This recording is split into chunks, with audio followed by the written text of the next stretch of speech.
Olá, rapaziada do terceiro ano do ensino médio, estamos começando mais uma aula de filosofia, revisão. Hoje trazendo para vocês o volume 1, unidade 1 do MD, Antecedentes da Metafísica. Para começar a nossa aula hoje, nós vamos trazer os antecedentes, o ambiente em que foi produzido essa área de estudo da filosofia, essa área de estudo do pensamento humano, que é o campo da metafísica. Pois bem, a nossa trajetória começa justamente com os filósofos pré-socráticos. Existem dois filósofos pré-socráticos, Heráclito e Parmênides, que são importantes para o pensamento metafísico, que irá se configurar lá em Aristóteles no século III. Nós estamos aqui com os filósofos Heráclito e Parmênides por volta do século VI, século V a.C., na Grécia Antiga. E ali na discussão pré-socrática havia um ambiente de pesquisa que era justamente a physis, a natureza. Isso a gente já viu em aula.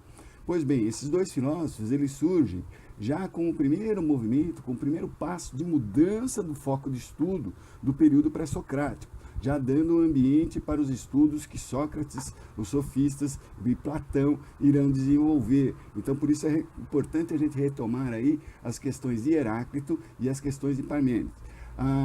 O primeiro filósofo que nós vamos trabalhar é justamente Heráclito, e é a questão que ele traz para nós de entender a realidade por meio do pensamento do homem, por meio do devir. O que é o devir? O devir é o vir a ser, a mudança, a transformação.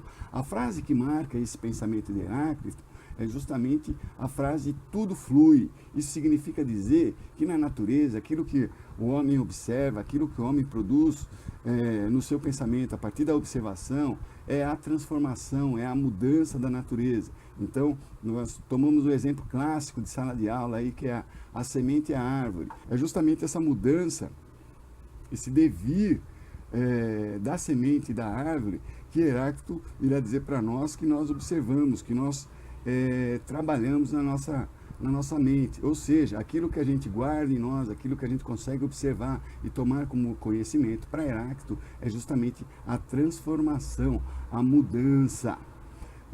O segundo pensamento é o pensamento de Parmênides, né? O grande autor da frase, o ser é, o não ser não é. Para Parmênides, o ser é aquilo que forma na nossa mente, e o não ser é o nada, é o movimento, aquilo que eu não consigo fazer é a apreensão. Quando eu observo semente, quando eu observo árvore, essa mudança de semente para árvore, há uma transformação. Para Parmênides, a mudança não significa absolutamente nada, ela não nos deixa nada guardado. O que fica para nós é justamente o ser é. Ou seja, a ideia, o pensamento do objeto, o pensamento da semente. Então, no caso, semente e árvore, o que vai permanecer em nós é a ideia de semente e a ideia de árvore. E a transformação, a mudança, ela deixa de ser realidade. Por quê? Porque a semente ela deixa de existir. E, portanto, o que fica da semente em mim é exatamente a ideia que eu tenho da semente. Outro movimento importante da filosofia pré-socrática, que é antecedente para os estudos da metafísica lá em Aristóteles, é justamente o conceito de aletheia, o conceito de verdade. Né? Isso significa o quê? O que é importante para nós, quando nós estamos construindo o nosso pensamento, é justamente aproximar aquilo que pensamos do objeto que se refere à realidade. E eis as dificuldades do homem, de você tentar entender o objeto além do que ele é, tá? E de como a mente, de como a razão vai processar as informações e vai se aproximar da questão da verdade. Então a aletheia, ou seja, a via da verdade, como eu vou construir a verdade, se torna um instrumento fundamental e já objeto de estudo na filosofia pré-socrática. Outro pensamento importante que a gente tem que guardar em mente, que faz parte desse ambiente, vai ser trabalhado ao longo dos anos na filosofia, tanto na filosofia antiga, como na filosofia medieval e como na filosofia moderna, é justamente a questão da dialética, o entendimento de que eu, ao analisar o objeto, eu tenho que entendê-lo pela sua totalidade. Isso significa o quê? Entender as afirmações que estão no objeto e as suas negações, aquilo que a gente não encontra no objeto e que serviria de contradição para afirmar alguma coisa desse objeto, para afirmar o ser desse objeto. Isso significa dizer que quando eu faço a afirmação uma caneta é azul, eu não estou só apenas afirmando uma qualidade da caneta, mas também estou dizendo outras qualidades que não estão na caneta. Ela não é preta, ela não é verde, ela não é amarela, ok? Esses são os pontos mais importantes da filosofia pré-socrática. Então lembrem-se, né? Heráclito e Parmênides vão ser os dois filósofos pré-socráticos que vão criar um ambiente aí de estudo da metafísica lá em Aristóteles, e a discussão vai se estender ainda ali por Sócrates e Platão, que a gente vai estudar um pouquinho, ok? Já no período da filosofia socrática, pessoal, que envolve aí Sócrates, os sofistas e Platão, a discussão ela se torna um pouco mais definida, ela se transforma já em dois pontos distintos. Enquanto nós temos lá uma discussão em Heráclito e Parmênides, embora eles não fossem contemporâneos, na sua discussão, eles deixaram um legado aí para Sócrates e Platão poderem definir aí os objetos de estudo. Pois bem, Platão, que é o principal ordenador, organizador aí dos pensamentos de Sócrates, por meio dos seus diálogos, vai trabalhar os objetos sensíveis, a realidade sensíveis, e os objetos inteligíveis, ou seja, a realidade intelectual do homem.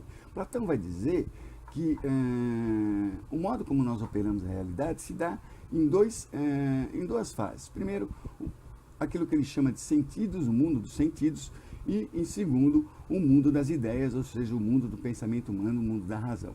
Lembre-se, Platão é essencialmente racionalista, ou seja, ele vai desprezar em sua filosofia a apreensão de qualquer objeto dado pelos sentidos.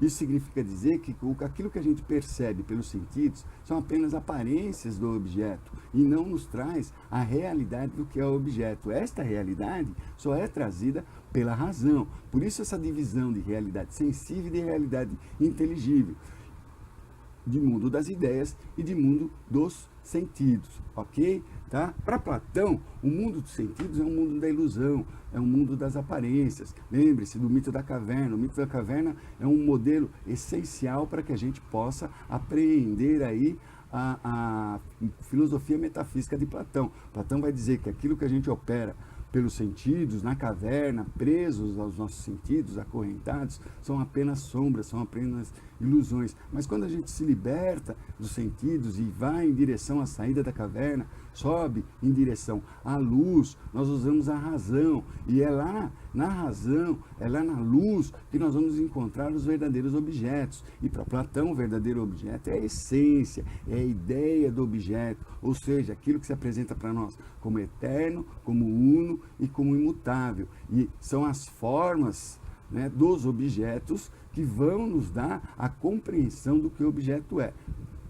Portanto, os sentidos, portanto, a aparência do objeto, aquilo que eu percebo do objeto, não é conhecimento, é apenas uma ilusão do que eu penso. E esta ilusão, esta aparência que o objeto traz para nós é uma participação do verdadeiro mundo das coisas, que são as ideias, ou seja, o mundo das ideias é que serve como modelo para as coisas nos sentidos. Então nós temos um exemplo claro aí, o exemplo da cadeira. Uma ideia de cadeira, ela vai servir de modelo para a construção da realidade, mas o que permanece como eterno, como uno, é justamente a ideia. A cadeira, como materialidade, como realidade, ela pode ser feita de madeira, de ferro, de plástico e mais, ela pode se degenerar, ou seja, ela pode deixar de ser.